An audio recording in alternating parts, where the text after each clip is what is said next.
Hey guys, welcome back to my channel. My name is Madhumita and I am back with my another video. आज हम industrial law में factories act 1948 का part 2 करने जा रहे हैं। पार्ट 1 ऑलरेडी हमने डिस्कस कर लिया था, जिसमें हमने कुछ कॉमन डेफिनेशंस और फैक्ट्रीज एक्ट 1948 लाने का ऑब्जेक्टिव, एप्लीकेबिलिटी और ऑक्यूपायर एंड इंस्पेक्टर के बारे में जाना था, और मेनली 3 प्रोविजंस के बारे में जाना था कि health, safety and welfare provisions क्या होते हैं। और इन तीनों प्रोविजंस के अंदर जितने भी पॉइंट्स आते हैं, हमने उन पॉइंट्स को डिस्कस किया था। आज हम पार्ट 2 में कुछ न्यू चीज़ें समझेंगे और जानेंगे। So without any further delay, let's get started. Factories act 1948 आज का पहला टॉपिक है वर्किंग आवर। वर्किंग आवर का मतलब होता है कि काम करने की अवधि। यहाँ पे हम किन के वर्किंग आवर्स की बात कर रहे हैं? जो लोग फैक्ट्रीज में काम करते हैं। फैक्ट्रीज में कई तरह के लोग काम करते हैं, जैसे कोई अडल्ट, वुमेन, चिल्ड्रन, ये कई तरह के लोग जो है फैक्ट्रीज में काम करते हैं। तो यहाँ पर उनके वर्किंग आवर्स की बात की गई है कि वो कितना देर फैक्ट्री में काम करेंगे या उनको कितनी छुट्टी मिलेगी। उन सब का नियम कानून यहाँ पे बताया गया है। सबसे पहले हम बात करेंगे अडल्ट्स की। अडल्ट्स का मतलब क्या होता है? जिन्होंने अपना 18 साल कंप्लीट कर लिया हो।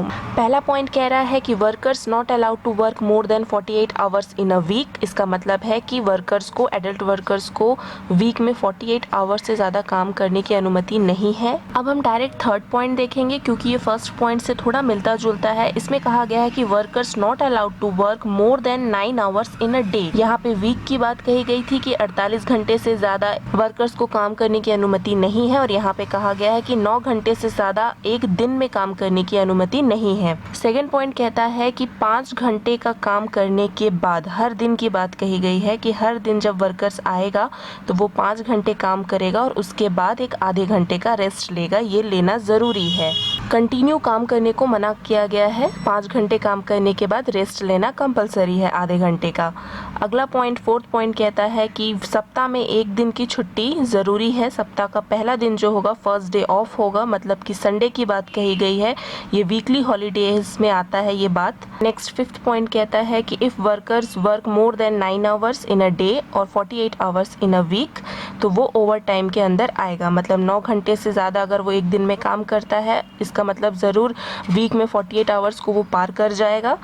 तो 48 आवर्स से ज़्यादा और 9 घंटे से ज़्यादा, तो वो ओवर टाइम का वर्क कहलाएगा, और उस हिसाब से उसका वेजेस भी ट्वाइस हो जाएगा, डबल हो जाएगा ऑर्डिनरी वेज के मुकाबले। और लास्ट पॉइंट कहा गया है कि no workers allowed to work in any factory on any day on which he has already been working in another factory. इसका मतलब है कि एक व्यक्ति को एक दिन में 2 फैक्ट्रीज में काम करने की अनुमति नहीं है।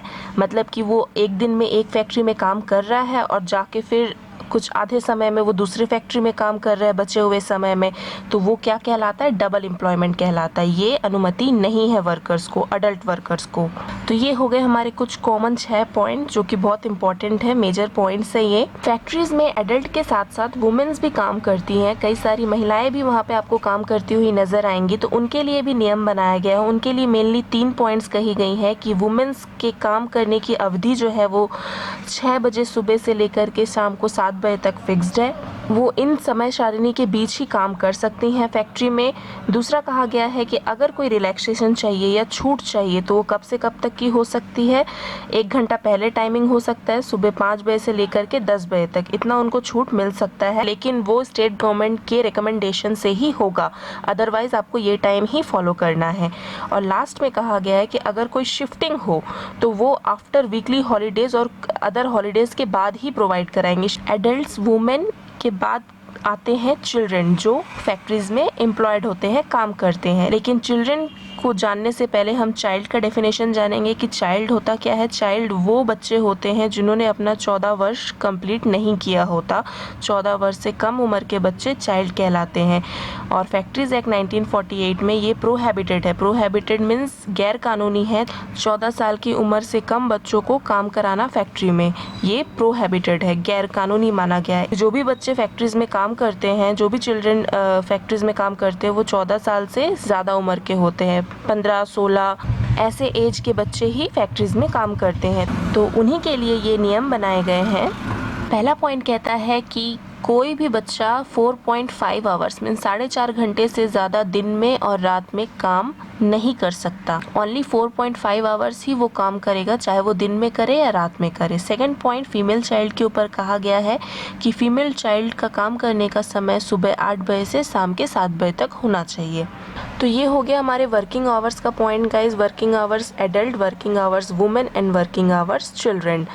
ये बहुत ही इंपॉर्टेंट है, ये एग्ज़ाम में कई बार पूछा गया है। अगले पॉइंट में हम बात करेंगे सर्टिफिकेट ऑफ फिटनेस। ये मोस्ट इम्पॉर्टेंट टॉपिक है, ये एग्जामिनेशन में कई बार पूछा गया है कि सर्टिफिकेट ऑफ फिटनेस क्या होता है। सर्टिफिकेट ऑफ फिटनेस एक ऐसा सर्टिफिकेट होता है जो सर्टिफाइंग सर्जन जो है प्रोवाइड कराता है, आफ्टर एग्जामिनेशन ग्रांट कराता है सर्टिफिकेट ऑफ फिटनेस। अब ये तो पता चल गया कि सर्टिफिकेट ऑफ फिटनेस हमको मिलता किससे है, सर्टिफाइड सर्जन से। और ये वैलिड कब तक रहता है, 12 महीनों तक रहता है। अब सर्टिफाइड सर्जन ये सर्टिफिकेट ग्रांट किसको करेगा, किसको प्रोवाइड कराएगा, तो वो किसको ग्रांट करेगा, ये यंग पर्सन्स को। सबसे पहले सर्टिफाइड सर्जन एग्जामिनेशन करेंगे। किसका एग्जामिनेशन करेंगे, एक चाइल्ड का और अडल्ट का। सबसे पहले एग्जामिनेशन से पहले वो देखेगा कि चाइल्ड जो है 14 ईयर्स कंप्लीट कर चुका है कि नहीं। अगर उसने कर लिया है तो वो एग्जामिनेशन करेगा, और अगर वो फिजिकली फिट हुआ तो उसे सर्टिफिकेट ऑफ फिटनेस ग्रांट किया जाएगा। इससे क्या होगा, इससे एक परमिशन मिलेगा कि हाँ वो फैक्ट्री में काम कर सकता है, वो फिजिकली फिट है। सेम केस एडल्ट के लिए है। अगर एक एडल्ट जो है वो कंप्लीट कर लेता है अपना 15 साल और उसके बाद देखा जाता है कि वो फिजिकली फिट है कि नहीं, फिजिकली फिट होने पर उसको सर्टिफिकेट ऑफ फिटनेस ग्रांट किया जाता है और उसके बाद वो फैक्ट्री में नॉर्मली काम कर सकता है। तो ये हो गया सर्टिफिकेट ऑफ फिटनेस। अब लास्ट टॉपिक की बात करेंगे गाइस। लास्ट टॉपिक है पेनल्टीज़। पेनल्टीज़ का मतलब होता है दंड या जुर्माना भरना, और ये कब होता है, जब हम किसी रूल को ब्रेक करते हैं, किसी कार्य का या किसी रूल का उल्लंघन करते हैं, कॉन्ट्रावेंशन करते हैं।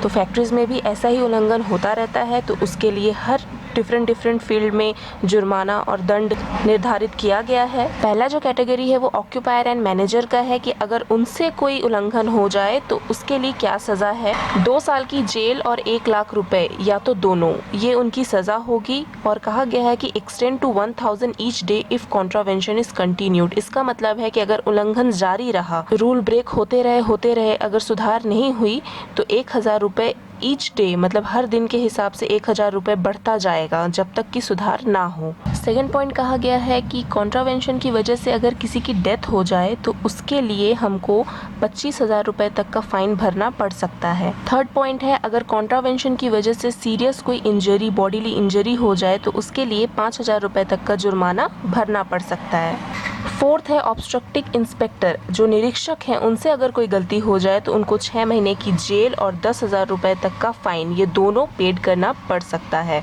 अगला पॉइंट कहा गया है contravention relating to hazardous process. Hazardous process का मतलब है कि डेंजरस प्रोसेस। इसमें हमें स्पेशल केयर लेने की बात कही गई थी। अगर इसमें कोई रूल ब्रेक होता है तो उसके लिए क्या पेनल्टीज मिलेंगी, 7 साल की सज़ा और 2 लाख रुपए का फाइन। और एडिशनल कहा गया है कि 5,000 रुपये हर दिन के हिसाब से लगेगा। अगर उल्लंघन जो कॉन्ट्रावेंशन है वो कंटिन्यू चलता रहा तो 5,000 हर दिन के हिसाब से हमको फाइन लगता रहेगा। और एक चीज़ इसमें कहा गया है कि अगर कॉन्ट्रावेंशन कंटिन्यू रहा 1 साल के बाद तक, 1 साल से अगर ज़्यादा हो जाए उस कॉन्ट्रावेंशन को चलते हुए, तो हमें 10 साल की सज़ा तक हो सकती है। अगला है ऑफेंस बाय वर्कर। अगर वर्कर से कोई गड़बड़ी हो जाए, उल्लंघन हो जाए, तो उन्हें 500 रुपये तक का फ़ाइन देना पड़ सकता है रूल को ब्रेक करने के लिए। वर्कर से सामान्य गलती यही होती है कि रूल्स का उल्लंघन हो जाता है, तो उनके लिए 500 रुपये तक का फ़ाइन देना पड़ सकता है। अगला है using false certificate of fitness. अभी मैंने बताया था कि सर्टिफिकेट ऑफ फिटनेस क्या होता है। तो अगर कोई व्यक्ति या कोई अडल्ट, कोई चाइल्ड, उनके गार्जियन अगर फॉल्स सर्टिफिकेट बना के प्रेजेंट करते हैं तो उन्हें 2 मंथ का जेल और 1,000 रुपये तक का जुर्माना, ये दोनों भुगतना पड़ सकता है। Permitting double employment of child. Double employment क्या होता है वो मैंने आपको एडल्ट में बताया था, वैसे ही same as it is child में है कि एक बच्चा 2 फैक्ट्री में एक ही दिन काम नहीं कर सकता। अगर ऐसा वो करता है तो जो बच्चे का जो गार्जियन है, पेरेंट्स या गार्जियन या person having custody of child या डायरेक्टर, उनको सज़ा मिल सकती है और 1,000 रुपये का फ़ाइन देना पड़ सकता है, क्योंकि साधारण सी बात है कि अगर एक बच्चा डबल एम्प्लॉयमेंट कर रहा है तो उसके माता पिता और गार्जियन को तो ये बात पता होगी ही, तो बच्चे को सज़ा नहीं होगी, लेकिन उसके जो लीगल गार्जियन है उनको फाइन भरना पड़ेगा। ये हमारे चैप्टर का लास्ट पॉइंट था, पेनल्टीज, जिसके अंदर डिफरेंट टाइप ऑफ कैटेगरीज थी जो हमने डिस्कस कर ली। और इसी के साथ साथ हमारा फैक्ट्रीज एक्ट 1948 का जो होल चैप्टर है वो कंप्लीट होता है। अगर आपने ये वीडियो यहाँ तक देख लिया है तो प्लीज़ वीडियो को लाइक कर दीजिएगा, सब्सक्राइब करना बिल्कुल ना भूले और जितना हो सके अपने दोस्तों तक शेयर कीजिएगा। फैक्ट्रीज एक्ट 1948 के पार्ट 1 का वीडियो का लिंक जो है वो मैं डिस्क्रिप्शन बॉक्स में दे दूंगी, आप वहां से जाके देख सकते हैं। मैं जल्दी आपसे मिलूंगी एक नए चैप्टर, एक नए टॉपिक और एक नए कॉन्सेप्ट के साथ। Thank you guys.